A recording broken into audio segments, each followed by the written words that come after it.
pessoal, seja bem-vindo ao desafio Desconstruindo as Falácias contra a Vida. Eu sou Marlon Derosa, sou casado, tenho 36 anos, sou católico, tenho 2 filhos e sou cofundador do site da editora Estudos Nacionais. Tenho também algumas publicações na área do aborto, talvez você já conheça, né?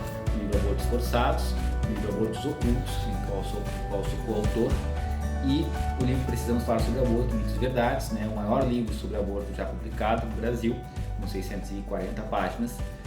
Eu sou coautor com 6 capítulos e organizador da obra.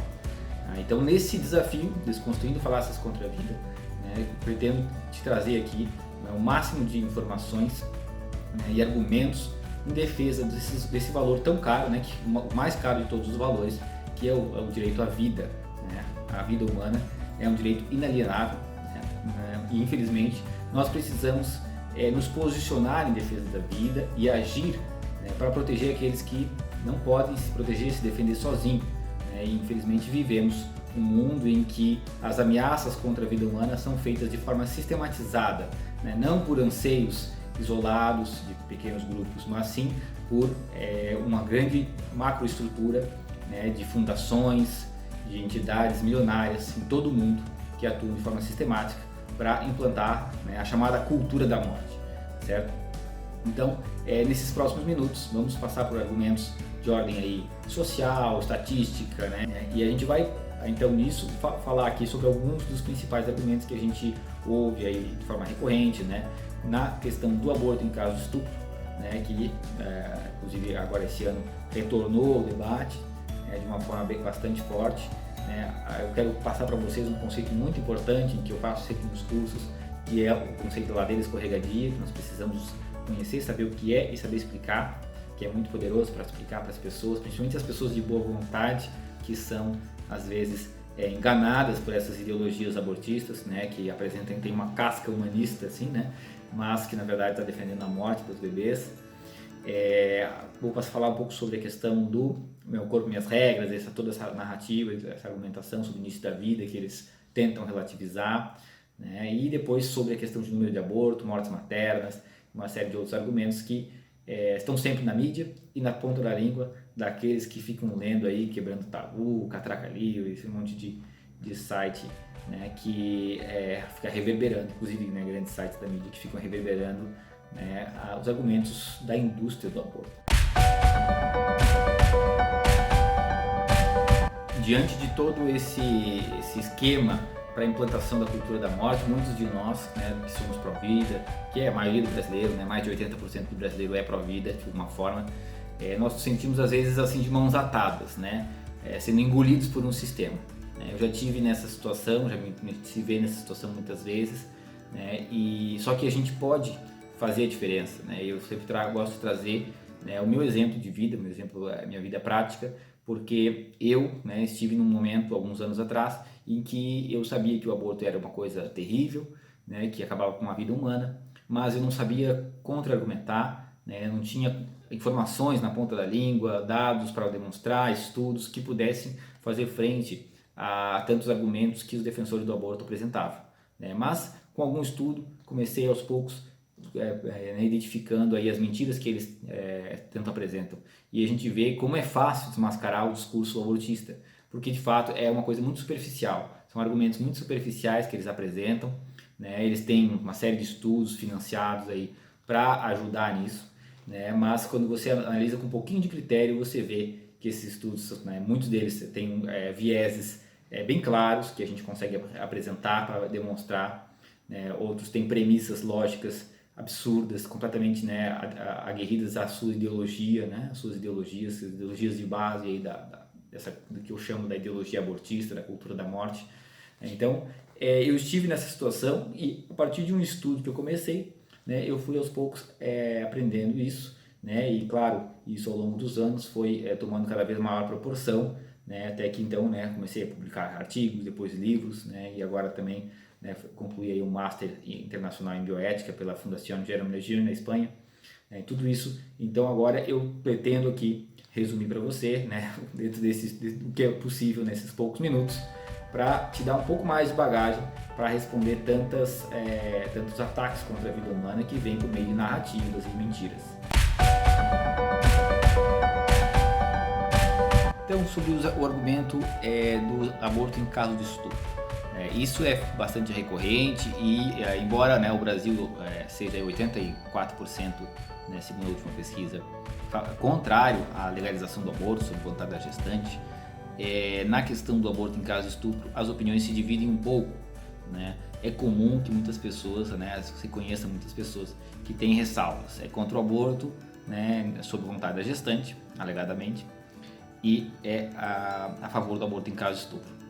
Isso é natural, né? O aborto em caso de estupro, ele é por conta do crime hediondo que é o estupro, né? É um crime bárbaro.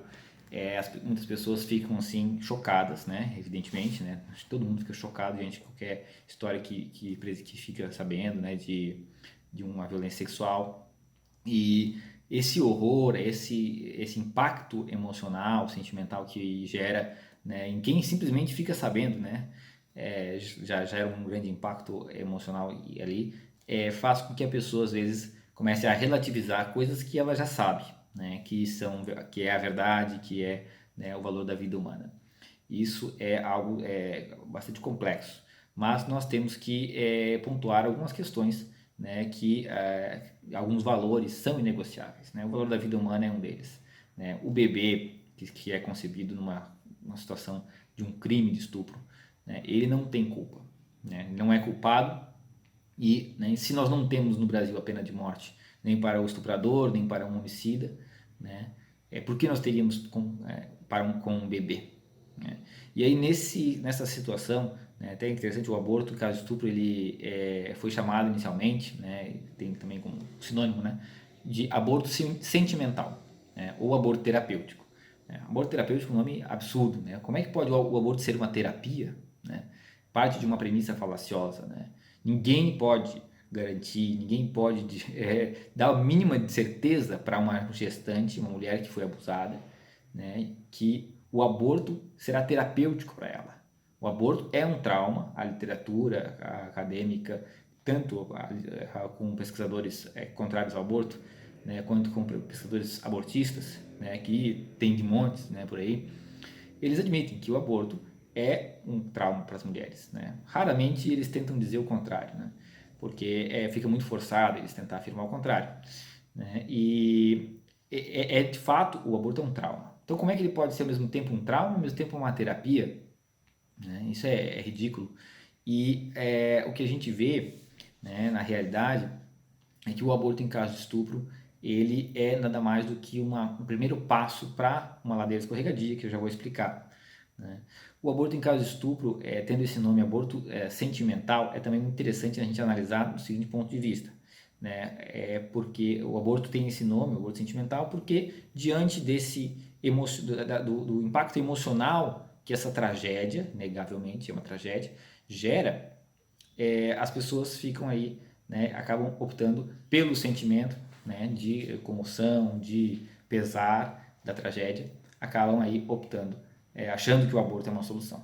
Isso já por si só já mostra que há algo de errado, né? Uma sociedade aí que né, pretensamente é tão iluminada pela razão humana, pela ciência, como pode, em um dado momento, utiliza certos critérios, né, racionais, e em outro momento utiliza critérios emocionais. Então quer dizer que, a depender do abalo psicológico que as pessoas estão enfrentando, a vida humana deve ser protegida ou não deve ser protegida.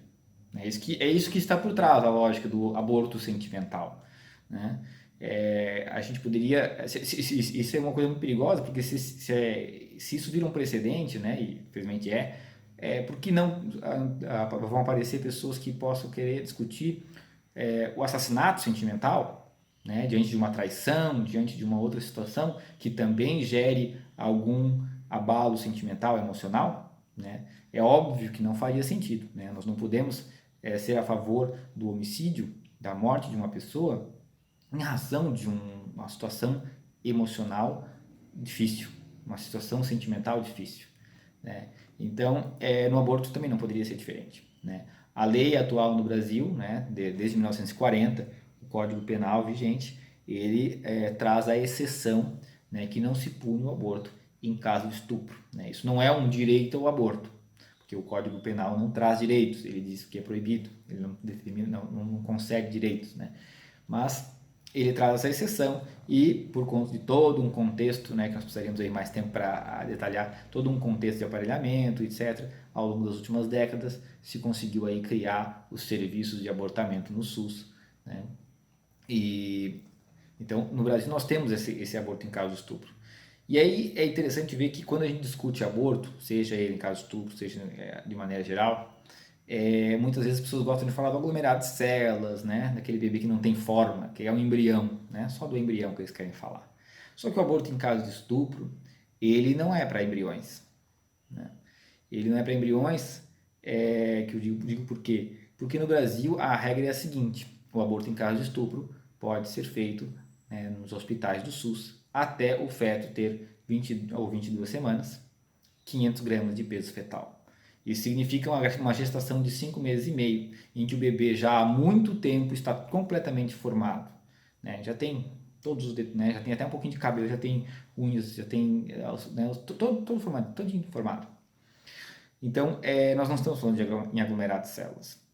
E o fato é que, né, nós tivemos aí, agora em 2020, né, recente, o caso da menina de 10 anos do Espírito Santo, né, que foi aí levada a fazer o aborto, né, não dá para dizer que ela optou, porque é uma menina de 10 anos que foi estuprada, ela foi levada a fazer o aborto, e a sua gestação era de 23 semanas e alguns dias, né, 22 semanas e alguns dias, praticamente 23 semanas. Tá? Então, nós estamos falando de uma gestação de praticamente 6 meses. Então, não cabe falar em aglomerado de células, né? Nós estamos falando, sim, de um bebê, que se nascesse, iria para a UTI, teria chances razoáveis de sobrevivência, né? Ainda que bastante difícil nessa fase tão prematuro, né? Caso fosse um nascimento, ele teria chance de sobrevivência. Muitos bebês nascem com esse peso, até um pouco menos, né? Com essa idade gestacional ou esse peso que tinha o bebê da menina do Espírito Santo, e sobrevivem após algum tempo de UTI, tratamento intensivo, etc. Todo o cuidado que a medicina está aí para prover em favor da vida. Então, nós estamos falando, sim, de matar bebês. Às vezes, até o termo aborto, ele passa a esconder um pouco. Se de um lado buscam exacerbar o sentimentalismo e abaixar as funções da razão para falar em aborto em caso de estupro, né? Por outro lado, querem pegar o termo aborto e às vezes até interrupção da gravidez, né? Fazendo aí uma manipulação da linguagem, usando eufemismos, né? Os direitos sexuais reprodutivos, querem utilizar toda uma linguagem para atenuar o que de fato acontece, né? Como nesse caso do aborto dessa menina, né? Da gestação dessa menina que foi estuprada no Espírito Santo. O bebê foi derretido por uma droga, né? Justamente porque precisava matar antes de provocar, de induzir o parto, né? Porque senão ele poderia nascer com vida e aí teria que matar fora do útero, ficaria um pouco mais complicada a situação para o médico que resolveu aniquilar essa vida humana, tá certo? Então, o que a gente vê claramente é o seguinte: nós estamos diante de uma situação em que lhe é questionada a realidade, que é muito triste, né, evidente, de um estupro, lhe é questionado, né, o contexto lhe questiona se você vai relativizar a vida de um bebê, que pode ter 5 meses de gestação ou até 6 quase, né, de fato um bebê, não estamos falando de aglomerado de célula, sob nenhuma ótica, se você vai relativizar a vida desse bebê ou não. Ah, mas é uma situação difícil. Evidentemente é difícil. Né? Precisa ser punido, precisa ser evitado ao máximo. Né? Agora você imagine se nós tivéssemos todo o aparato que visa legalizar o aborto, implantar o aborto, em outros casos, focado em resolver e punir e evitar abortos, em reconstruir famílias, em isolar os primeiros sinais de violência doméstica, isolar os possíveis agressores, né, em dar todo o apoio necessário, punir os estupros já feitos, que muitos com certeza ficam impunes. Né. Com certeza nós teríamos aí um caminho muito mais humano de combate a essas tragédias que nós infelizmente temos na nossa sociedade. E quando a gente analisa um pouco mais de dados, a gente vê, né, como eu expliquei no livro Precisamos Falar sobre Aborto, Mitos e Verdades, né, eu trouxe ali alguns dados, né, como por exemplo um estudo feito pelo IPEA aqui no Brasil, né, que mostra que cerca de 70% dos estupros, o agressor é alguém próximo da vítima, alguém que mora na região ou mora junto, né, padrasto, ou é um tio, ou é um vizinho. Então, e ao mesmo tempo, né, nesse contexto, os estupros são frequentes. Não é a primeira vez, né? Muitas vezes a mulher chega, vai à polícia, ou de algum modo se descobre o estupro, ou engravida por causa do estupro. E não era a primeira vez que ela estava sendo abusada, infelizmente. Então você veja que, na verdade, a tragédia é muito mais grave do que se pensa. A tragédia é que a violência sexual acontece no Brasil em níveis alarmantes, e ela acontece de forma recorrente. Então as vítimas vivem, como é o caso que exemplifiquei da menina do Espírito Santo, né, de 10 anos, fica anos sendo estuprada. Então não é só um crime hediondo que aconteceu, é uma situação de anos vivendo isso. É muito triste, né? Só que nesse contexto, para que serve o aborto? Para que serve o aborto? Se não para o benefício do estuprador, né? Porque se o estuprador ele vem fazendo o estupro ao longo de muito tempo, né, uma hora a vítima engravida. Se ele tem o aborto de forma fácil, rápida, ele pode muito bem se beneficiar, porque ela fazendo o aborto nessa gestação, né, em grande parte desses estupros, né, nem todo mundo sabe o que está acontecendo, às vezes às vezes ninguém sabe. Então a gravidez revelaria a violência sexual. Eu tenho no site Estudos Nacionais, há algum tempo, cerca de um ano, eu publiquei um artigo que mostra exatamente isso, com dados que a gente obteve dos Estados Unidos aí, né, de muitos casos em que as gestantes eram descobertas que estavam, na verdade, abortando a mando do estuprador, já pela segunda vez, né, porque coincidentemente, ou porque por ironia e burrice do estuprador, entre aspas, ele levou a vítima de estupro pela segunda vez na mesma clínica, num período curto, e aí começaram a desconfiar. Então, com um aborto legal lá, não precisa nem dizer que foi em caso de estupro, pode dizer que é vontade da gestante, etc. O aborto estava servindo para acobertar os crimes de estupro de muitos casos. São muitos registros nessa linha. E aí você imagina, então, o aborto no Brasil, né, o IPEA já confirmou, 70% dos casos de estupro são pessoas próximas, ou seja, provavelmente são estupros recorrentes. E aí para que servirá o aborto? Se não para, ainda mais o aborto como se deseja e está sendo feito infelizmente no Brasil, sem denúncia contra, né, sem boletim de ocorrência contra o estuprador, porque isso, né, o argumento é que isso vai fragilizar a gestante, né, a mulher que já foi vítima do trauma do abuso sexual, então que seria mais uma situação difícil para ela fazer o boletim de ocorrência. Então eles fazem todo um sistema para que não se denuncie o estuprador. E aí como fica? O que será dessa mulher quando voltar para casa após o aborto? Será que o estuprador não está esperando ela? Essas são as perguntas que normalmente os defensores do aborto não vão trazer à tona, né? E aí você não, ao mesmo tempo que não se faz essas perguntas, não se coloca esses questionamentos que visariam de fato proteger a vítima do estupro, né?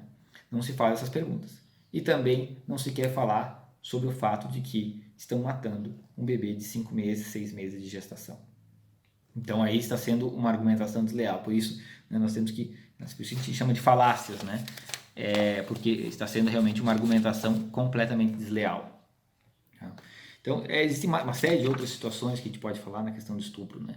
Aqui no livro Precisamos Falar sobre Aborto, no capítulo 11, eu dediquei só a isso, né? E eu trouxe, por exemplo, casos, né, de mulheres, de uma pesquisadora que trabalhou muito com gestantes que foram, com mulheres que foram estupradas e engravidaram por conta disso, e ela mostra que as formas, o terapêutico não é o aborto, o terapêutico é um outro tipo de acolhimento, né, que vai, né, acolher essa gestante, vai ver se ela quer deixar a criança para adoção e vai trabalhar com terapia, com psicologia e tudo mais para, né, resolver esse problema, né, todo o trauma que ela enfrenta e enfrentou. A ladeira escorregadia exatamente trabalhar o desfiladeiro, né? A partir de precedentes, né, a cultura da morte, a indústria da morte vai alargando as possibilidades de aborto. E até onde vai? Essa é a grande pergunta. E é aí que nós precisamos mostrar para as pessoas que muitas vezes, né, são familiares, amigos, alguém próximo da gente, né, ou alguma pessoa de boa vontade, a pessoa que não quer defender a morte o envenenamento salino de bebês, o desmembramento, a mutilação de bebês de 6 meses. Né? Não é isso que eles querem defender, a sucção dos bebês, como, né, que saem em pedaços, né, que é isso que é o aborto, nós precisamos sempre lembrar. Eles não querem defender isso, mas eles estão defendendo por desinformação, por ideologia, por uma série de enganos. Então nós precisamos mostrar, né, o que é de fato todo o composto da cultura da morte. Né? Essa ideologia nefasta, ela começa exatamente a partir de precedentes, e aí acontece essa ladeira escorregadia. Abre um precedente, abre outro, e a coisa começa a cair, e não para mais. É isso que eu quero mostrar claramente aqui. Né?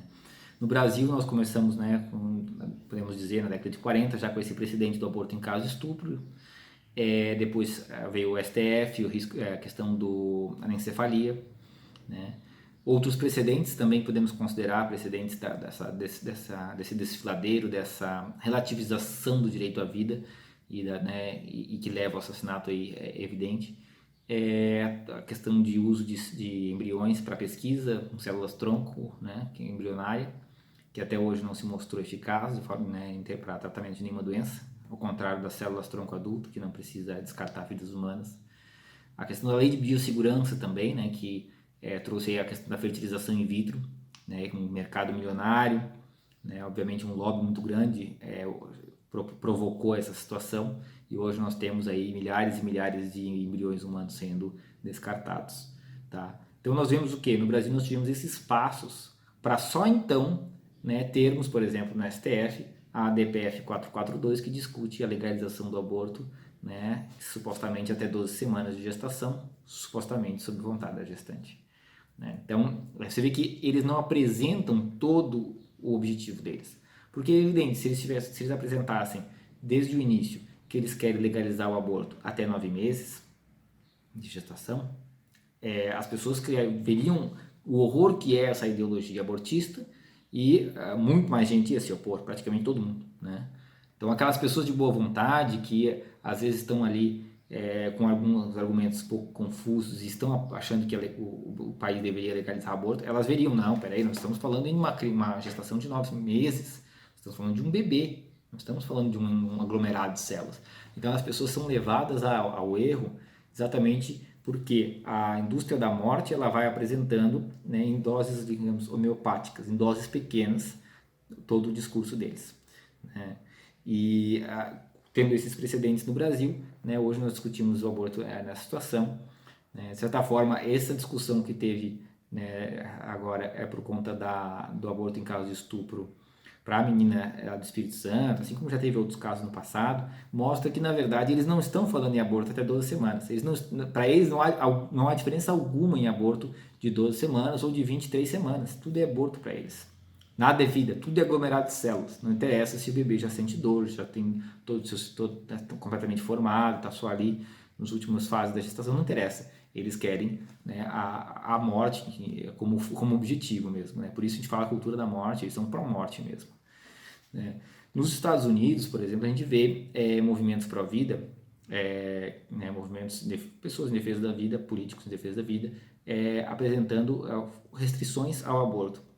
E aí quando às vezes eles apresentam, né, o próprio argumento abortista contra os abortistas, e é bem interessante, né, como é o caso, né, do que chamamos de 20 Weeks Ban, né, que é banir aborto após 20 semanas. Pois, qual é a lógica? Né? Os defensores da vida trazem exatamente o argumento dos abortistas, porque aqui no Brasil, você já deve ter ouvido, né, muitas pessoas dizem, até 20 semanas não tem problema, porque ou não sente dor, ou porque ali 22 semanas, 24 semanas, não tem todo o cérebro formado, ou não sente dor. Um desses dois argumentos, ou não tem consciência, né, que eles dizem, porque toda a estrutura neural ainda está ainda por ser formada em algum aspecto, e aí eles dizem que não, que pode abortar por isso, tá, né? Não é esse o argumento? Muita gente fala isso, faz analogia com a questão da morte cefálica, né? Se eu, né, cair uma coisa na minha cabeça, meu cérebro parar de funcionar, vai ser dado como morto.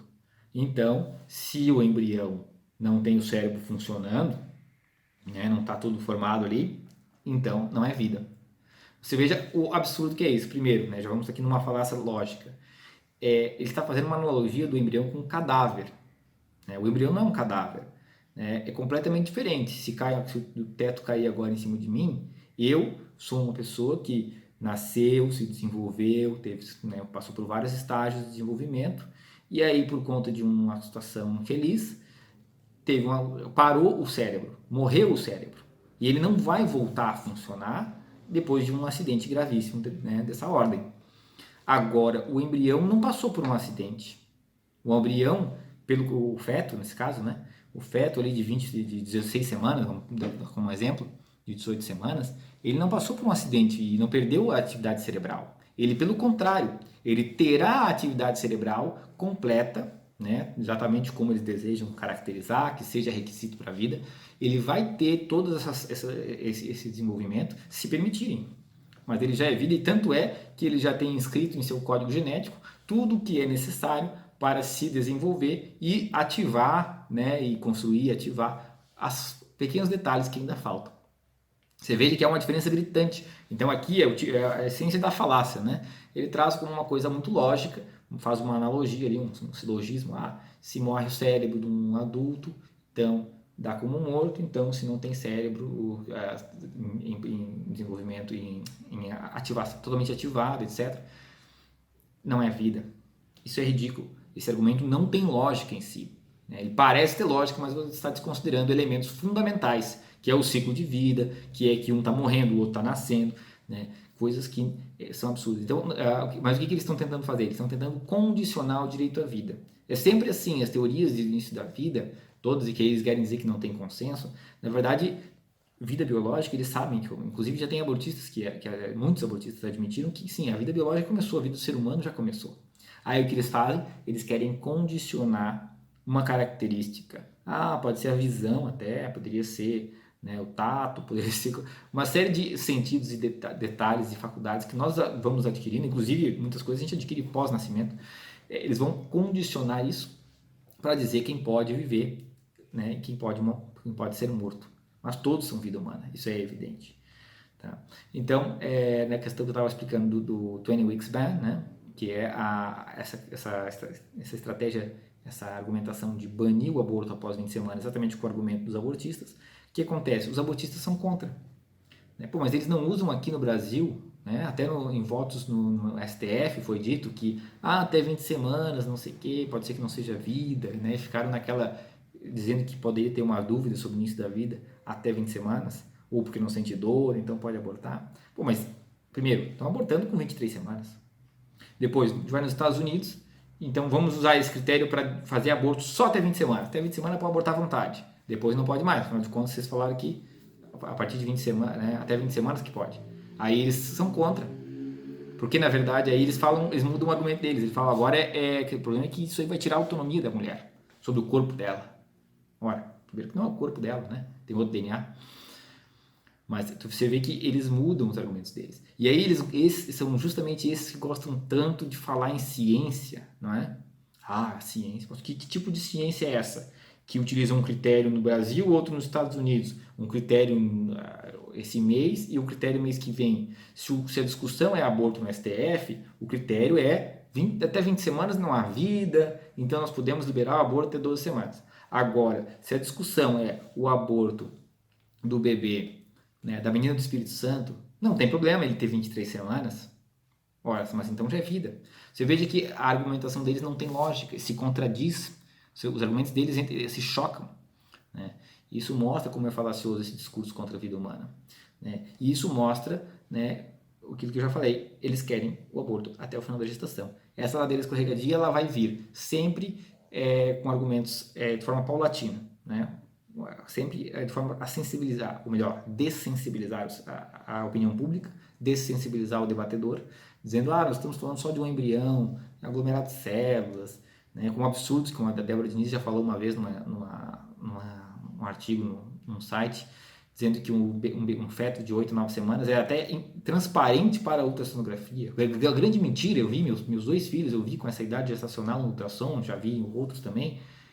É evidente que é visível, que se atém até ali uma formação que a gente vê claramente ali o feto, né, está exatamente passando da fase para a fase fetal, né, está um pouco cabeçudinho ali, um pouco parece um extraterrestre, mas está ali, né, já tem o iníciozinho dos seus braços, já está ali.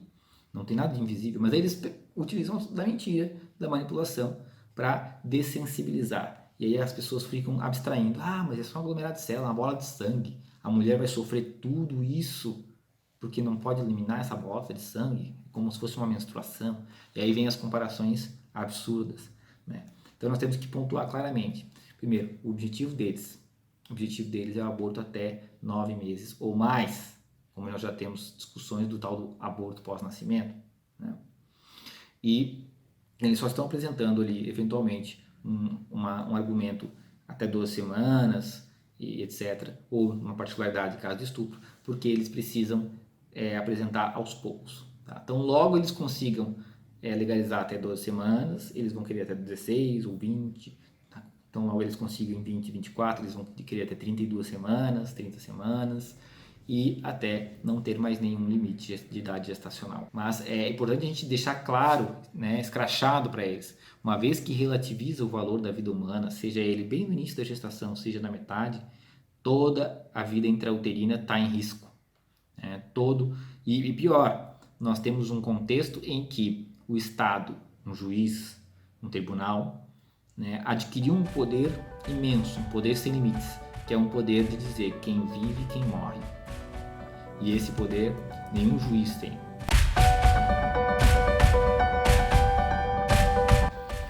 Bom, e outra argumentação outra falácia, né, muito trazida aí com relação à questão do aborto, são os números de abortos, né, que aí vem aquele argumento, ninguém é contra o aborto, né, eu sou contra o aborto, mas eu acho que tem que legalizar, pois é um problema de saúde pública, né, mais ou menos assim é o discurso. E eles se baseiam nessa argumentação, né, porque eles têm aí um arcabouço de literatura acadêmica, né, que foi fabricada, financiada por entidades abortistas, que também ajudam eles, né. Eles dizem aí nesse sentido que o aborto acontece independente de ser legalizado o crime, né. Acontece na mesma incidência, né, ou até mais aborto, e às vezes eles radicalizam, né. Eles dizem legalizar o aborto diminui os abortos, né, ou então, de uma outra forma, um pouco menos mentirosa, eles falam a incidência do aborto é igual ou maior nos países em que o aborto é crime, né, em relação aos que é legalizado. E isso só é possível porque eles que fabricam os números, né? Eles, por exemplo, aí nós temos que falar do Instituto Guttmacher, né, que é a maior entidade de pesquisa no mundo sobre a questão do aborto, principalmente na parte de números de aborto. E o que eles fazem basicamente? Eu tenho uma aula no curso Defesa da Vida só sobre isso, porque e no meu livro tem 2 capítulos sobre isso, porque realmente é um assunto que a gente precisa entender em detalhes para conseguir refutar. Mas passando aqui uma breve resumo para vocês, né? Eles comparam, né? Porque como é que eles vão dizer que acontece mais abortos no Brasil do que nos Estados Unidos, Canadá, Reino Unido, etc. Eles precisam comparar os números. E aí como é que são os números? Nos Estados Unidos, né, são os números de aborto legais. E no Brasil é a estimativa de abortos clandestinos. Tá? E aí nós sabemos, né, que a estimativa de aborto clandestino no Brasil, né, alguns dizem que é 1 milhão, outros dizem que é 500 mil. Todos eles são abortistas. Né? Eles mesmos não se entendem. É 500 mil ou 1 milhão? Que discrepância é essa? Né? Então eles não sabem, eles estão chutando lá para cima. Né? Aí eu né, nesses trabalhos que eu citei, eu analiso a metodologia de cada uma dessas 2 metodologias que estimam 500 mil ou 1 milhão de abortos e mostro todas as fragilidades deles, né, que ambas estão superestimando o que seria razoável, né, em pelo menos 5, 10 vezes.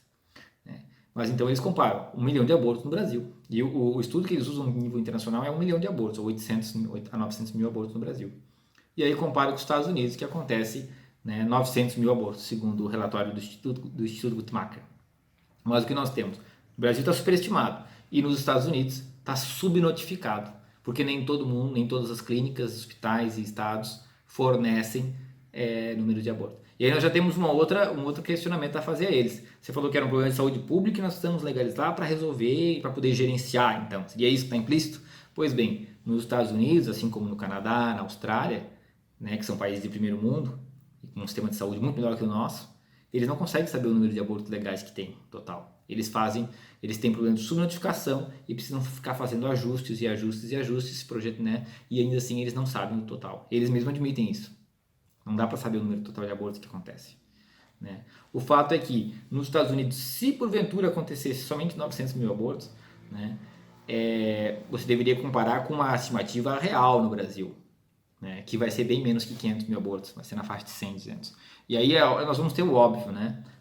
A lei, né, a lei ela serve para inibir o crime, né? Então a lei criminaliza o aborto, por que nessa ia ser diferente, né? Então a gente sabe que né, se a gente fizesse comparativo dos dados dos Estados Unidos com dados de estimativas corretas, ou assim, mais reais para o Brasil, nós teríamos o que é óbvio, né, um local com um aborto legal, uma incidência muito maior de aborto, afinal de contas o aborto está acessível, né, muito mais fácil de conseguir do que num local que o aborto é crime, né, é difícil de se obter, mesmo que se queira, né, e as pessoas ainda têm medo de ser pegas ou ser mortas, né, ou sim por conta do aborto ser mais inseguro e etc, etc. Né? Então é evidente essa questão do número de abortos. Eles trazem essa argumentação, principalmente essa de que o número de abortos cai com a legalização, ou que acontece mais abortos aqui do que onde é legalizado, porque eles manipulam e monopolizam os dados. E aí eles diminuem onde é legalizado e superestimam onde é crime. Certo? E no mesmo sentido, a gente tem aí o argumento da mortalidade materna, né? Que muitas mulheres morrem por aborto.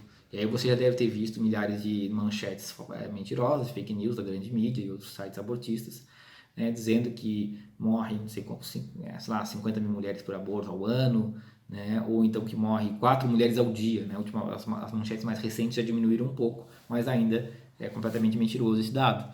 Né. Essa questão da mortalidade materna, né, é bastante claro, o sistema do Ministério da Saúde, DataSUS, traz as estatísticas, né, e estudos que buscaram verificar a confiabilidade desses dados já mostraram que, se por acaso há uma discrepância, que pode haver alguns registros indevidos, isso não eleva num número muito maior. Pode trazer aí uma margem de erro de 10, 20, até no máximo 40%. E o que nós temos de morte materna por aborto no SUS? Morte materna por aborto fica na faixa de 60. Se pegar todos os espontâneos, todos os tipos de aborto, né, que espontâneo é uma situação de aborto frequente, vai chegar aí a 100 óbitos. Então, isso pode ter uma margem de erro de 20, 30%, 40% no máximo, segundo o relatório da OMS, máximo 40% de margem de erro. Então, nós estamos falando na faixa de 100 óbitos ao ano, para 3 milhões de partos, né, provavelmente aí quase 4 milhões de gestação. Então, mas o que eles argumentam normalmente no debate? Que são 50 mil mortes, são 1.000 e poucas mortes, né? E recentemente no STF, na audiência pública da DPF 442, falou-se em 205 mortes maternas no ano, segundo uma metodologia, né? Foi um abortista que trouxe esse dado, segundo uma metodologia que até hoje eles não apresentaram em detalhes como é que funciona. Então, assim, se eles conseguirem tentando jogar muito para cima, eles falaram em 200 óbitos. Já não falaram mais nos 1.500 que eles falavam antes, e nem nos 50 mil, né, porque ficou uma mentira tão feia para eles. E aí há um grande mérito do movimento Pró-Vida, que vem batendo, mostrando que eles estão mentindo nessa parte do número de abortos, que eles resolveram parar de mentir um pouco, diminuir um pouco a aposta deles, não jogar tão para cima, porque eles estavam sendo desmoralizados o tempo inteiro sem poder responder, né, a questão das mortes maternas. Aí agora eles estão com esse número novo aí, de 205 óbitos, né, cuja metodologia eles não apresentam em detalhes como é que funciona. Bom, e por fim, que eu queria trazer também o argumento do Estado laico, né, tira sua religião do meu útero, né, que se fala tanto. Nós precisamos pontuar claramente e ter, né, como saber explicar para as pessoas, né, que não existe, né, em termos formais, não existe um argumento puramente religioso, né, que vai dizer que não pode matar uma pessoa. Né? Quem diz que a vida humana começa na concepção é a ciência. E isso já faz alguns séculos, faz quase 2 séculos que um primeiro biólogo né, demonstrou por experimento que a vida humana começa na concepção. E a partir daí, claro, as religiões, né, que visam, né, defender a vida também, elas deixam bem claro o seu posicionamento. Mas quem diz que a vida humana começa na concepção é a ciência. Então isso não é uma crença religiosa. Ainda que você, ainda que eu, né, percamos a fé, nós teremos muito claro essa questão que é dita pela ciência. A vida humana começa na concepção. Desde a concepção, união dos gametas, ali na fecundação, nós temos um novo indivíduo humano, com DNA, né, com toda a sua herança genética, suas características, e todos os processos que acontecem durante a gestação, seja a implantação, seja uma série de outros processos que são naturais do desenvolvimento humano, eles não fazem nada senão, né, dar nutrição e ter ali o ambiente e permitir o desenvolvimento daquela vida que já começou. Né? Não é acrescentado nenhuma carga genética a um embrião quando ele faz a nidação, a implantação no útero, por exemplo. Tá? Não é acrescentado nenhuma carga genética quando o embrião ou quando o feto atinge 12 semanas ou 20 semanas. Não muda nada. Em substância, nós estamos falando da mesma pessoa. Era eu, desde aquele momento da fecundação. Não era, eu não me tornei eu a partir das 12 semanas, a partir da 20ª semana, ou quando passei no canal de parto. Isso é a coisa mais ridícula do mundo, isso não tem amparo científico algum. Né? Na verdade, o que a gente vê é que a ciência que os abortistas fazem é a ciência que entre aspas, né, é o império da vontade. Né? Essa é a ciência deles, eles que são tão defensores da ciência. Eles dizem o seguinte, né, implicitamente, as premissas por trás do discurso deles é esse. Se a gestante deseja a gravidez, então é uma vida humana. Se é uma gravidez indesejada, o direito à vida está relativizado. Aí eles vão vir com um monte de argumentos de embrião, de unidade de célula, de sensibilidade à dor, nada mais do que como forma de pretexto. Né? Porque, afinal de contas, o critério que definiu aí a conduta deles é a gestante resolveu fazer o aborto, alguém resolveu fazer o aborto, às vezes não é nem a gestante, né? Como tem a questão dos abortos forçados, que eu já demonstrei num livro específico sobre o tema. Né? Às vezes alguém está interessado ali que seja realizado o aborto, então, por conta disso, o direito à vida é relativizado. Então já não é mais vida humana. Você vê de que não tem nada de científico nisso. Né? A gente pode pegar de novo o exemplo desse aborto que aconteceu aí, né, em julho de 2020, né, da menina do Espírito Santo, né, que o aborto foi feito com 23 semanas, né, por envenenamento salino, uma técnica de que nem para sacrificar animais não é permitida. Né? Evidentemente que esse bebê com 23 semanas já sentia dor, né? Mesmo nos critérios abortistas, eles concordam que com 23 semanas já tem capacidade de sentir dor. Né? O bebê já era viável, uma viabilidade baixa, mas era viável, se fosse nascer e ir para a UTI. Então, eles simplesmente mataram, né? E não estavam preocupados se tinha implantado no útero. A questão da implantação, que muitas vezes é apresentada, é ridícula, porque se nós estamos falando de aborto, não adianta, porque a implantação acontece 5 a 7 dias após a concepção. Então, se você quer discutir o início da vida na fecundação, a implantação, primeiro que na implantação nada mais é do que mudar de lugar e se implantar no útero, não adiciona carga genética alguma. É ridículo esse argumento. Mas ainda que você achasse que começa na implantação, você tem que ser contra o aborto, né? Porque nós estamos falando em matar uma vida no meio da gestação. Só que o argumento da nidação é ridículo. Isso no livro Abortos Ocultos e a Mentalidade Contraceptiva, que eu lancei agora recentemente, eu analiso em detalhes, junto com o Dr. Luan e a doutora Ana, todo esse detalhe das teorias de início da vida, especialmente a da concepção, porque aqui da concepção e a da nidação, porque aqui nós estamos falando, claro, dos contraceptivos. Tá certo? Então, o Estado laico, o argumento do Estado laico, ele não tem fundamento lógico algum, só que ele tem um objetivo: tirar você, que tem uma religião, do debate. Ele é um argumento discriminatório, porque ele diz, se você professa uma religião, se você for padre, freira ou pastor, pior ainda, você é um cidadão de segunda classe com carteirinha de segunda classe, porque você não pode falar sobre aborto. Mesma coisa eu que sou homem, né? Também sou cidadão de segunda classe para eles. O meu voto não vale se for nessas matérias, das quais eles têm interesse e financiamento internacional para defender. Né? Só vale só se eu for votar em outra coisa, ou então se eu for votar a favor deles. Aí o homem pode falar, o religioso também, afinal de contas, a ONG católica é pelo direito de decidir, né? Que não tem nada de católicos, que é já um engodo, né? É uma ONG fake, né? Católica fake, foi criada pela indústria do aborto exatamente para simular uma controvérsia, uma suposta controvérsia interna, né, que é nada mais é do que um estratagema deles. Então, aí pode falar de aborto, né, porque está sendo a favor. Né? O homem e religioso pode falar de aborto, se for a favor, senão não pode. Outra contradição deles, né, e mostra, né, como é esse engodo desse argumento, essa falácia desse argumento, tire sua religião do meu útero, etc.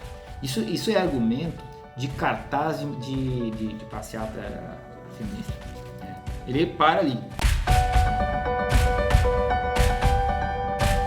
Bom, certamente teríamos aí muitas outras falácias para a gente abordar, né, e desconstruir, mas nosso tempo aqui é bastante exíguo, então eu quero trazer aqui para vocês, né, esse testemunho e esse grande convite, né, para você se tornar um guerreiro em defesa da vida, né, se capacitar constantemente, cada vez mais, né, em ações como essa e outras. Né, tem os meus artigos nos estudos nacionais, tem os livros que eu já publiquei, que você vai encontrar lá as referências, os estudos acadêmicos, os relatórios oficiais, etc. E tem o curso de Defesa da Vida. Nós estamos abrindo mais uma turma agora. Né, esse curso já está dando muitos frutos, todo mundo que participa, né, tem aí saído muito motivado e satisfeito com a questão da quantidade de conteúdos que a gente conseguiu reunir. Tá? Esse curso são mais de 12 horas aulas, são aulas em vídeo, muitas delas com apresentação ao lado do vídeo, algumas com material complementar, com uma série de artigos, referência das explicações. Então você vai ter, além de todo o aprendizado em vídeo, você vai ter de certa forma as fontes, né, para você compartilhar com amigos, para você encaminhar e para você utilizar em artigos que você venha fazer, em palestras que você vai fazer. Né, e eu faço questão sempre de fornecer as apresentações, porque eu quero em formato editável, porque o objetivo é fazer você se tornar um expert, palestrante ou algo do gênero, né? Talvez você não vai atuar especificamente em palestras, mas você vai usar das mais variadas formas esse conteúdo que vai estar todo disponível, né, de uma forma facilmente manipulável para você. Tá? O curso de Defesa da Vida tem exatamente a pretensão, o objetivo, né, de formar especialistas, experts na questão da defesa da vida. Esse é um curso bem completo, né, que nós estamos agora abrindo inscrição novamente. Tá? Convido você, a forma como nós temos para defender e fazer frente a toda essa cultura da morte. Né? Eles têm o quê? Eles têm George Soros, eles têm Fundação Ford, eles têm todo um aparato, né, de milhões e milhões de dólares no mundo inteiro sendo destinado para implantar a cultura da morte. E se nós, cidadãos de bem, pessoas que, né, têm aí ver o absurdo que é tudo isso, se nós não nos colocarmos na frente disso como obstáculos e se nós não estivermos bem preparados, eles vão com certeza engolir mais um país, que é o Brasil. Eles já engoliram muitos, já implantaram a cultura da morte em muitos lugares, e a cultura da morte, quando ela entra, né, quanto mais ela entra, mais ela corrói todos os fundamentos da civilização ocidental, né, que vai inclusive além da questão do aborto. Né? O aborto é quase que um ariete, ele entra derrubando todos um composto de valores, né? Ele é um atentado de certa forma contra a fé, contra, né, os valores judaico-cristãos de uma forma bastante ampla. Ele abre precedentes para discussões aí de eutanásia, suicídio assistido, de uma série de outras ferramentas né, da cultura da morte. Então, a questão da legalização do aborto, né, nós nos colocarmos à frente de argumentar contra a legalização do aborto em favor da vida humana é algo extremamente necessário, né, e você com certeza, né, mesmo você, né, é um dono de casa, é um profissional de outra área, né, seja qual for a sua área, você pode fazer muito por isso. Isso cada vez mais eu tenho comprovado. Minha história foi assim, eu comecei, né, na internet, em discussões de Facebook e tal, me contrapondo a argumentações para o aborto, comecei a estudar e aí o trabalho que comecei a desenvolver em artigos, palestras, cursos, uma série de outras formas, começou a dar cada vez mais resultado e mostrar, né, que sim, qualquer pessoa pode fazer a diferença. Né, e se nós juntos, né, cada vez formos mais pessoas unidas e preparadas para fazer isso, aí sim nós poderemos parar a cultura da morte. Aí no curso de Defesa da Vida eu vou detalhar, né, vai ter aula específica sobre o número de abortos no Brasil, sobre as estimativas de aborto da PNA 2016, sobre a estimativa do Instituto Guttmacher, sobre mortes maternas com todos os detalhes, mostrando os estudos, sobre o número de abortos em vários países do mundo, sobre problemas de saúde física e mental das mulheres que se submetem ao aborto ou são submetidas de maneira forçada ao aborto, os abortos forçados, sobre a estratégia das fundações e das entidades por trás da pauta do aborto. Nós vamos ter também aulas sobre o início da vida com bastante detalhe, não rapidamente como eu falei agora, nós vamos ter bastante detalhe com estudos que referenciam tudo isso, com citações de livros, tudo isso ou em slides ou em artigos, no material complementar. Nós temos ainda um módulo específico com uma convidada especial, que é a doutora Lilian Nunes dos Santos, que é mestre em Direito e tem um livro sobre o aborto na questão jurídica. Ela faz um módulo específico junto comigo, falando apenas da questão legal do aborto e da questão dos direitos humanos, o jurídico e os direitos humanos. Nós temos também um módulo com a doutora Ana De Rosa, que é minha esposa, que é doutora em farmacologia, e que aí ela vai detalhar toda a questão do início da vida também e vai falar a questão dos abortos ocultos, dos efeitos dos contraceptivos, tá certo? Então o curso é muito completo, e está aí à sua disposição para aqueles que se sentem chamados a defender a vida em todas as suas fases, especialmente aí a vida intrauterina. Eles não podem falar, eles não podem se defender, mas nós podemos, nós somos chamados, muitos de vocês aí provavelmente têm esse chamado, praticamente um compromisso moral já assumido, então o curso é aí uma ferramenta para isso, tá? Eu quero agradecer a todos, um grande abraço e fiquem com Deus.